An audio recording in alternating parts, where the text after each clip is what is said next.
Menjelang datangnya bulan suci Ramadan, pemerintah Kabupaten Aceh Besar semakin intensif dalam memastikan ketersediaan daging bagi masyarakat. PLT Sekretaris Daerah Aceh Besar Bahrul Jamil SOS MSI turun langsung memantau kesiapan rumah pemotongan hewan ternak serta stok sapi di Lubuk Bate, Kecamatan Ingin Jaya pada Selasa 25 Februari 2025.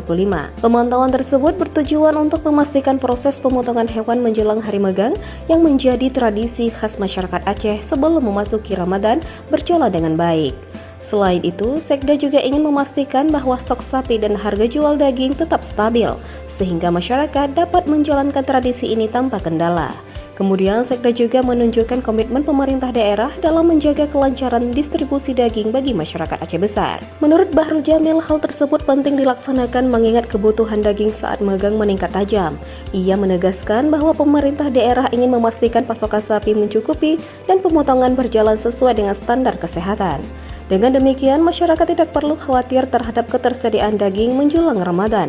Selain mengecek kesiapan stok sapi, PLT Sekda Aceh Besar juga menyoroti tarif distribusi layanan di rumah potong hewan Lambaru yang dinilai masih terlalu rendah.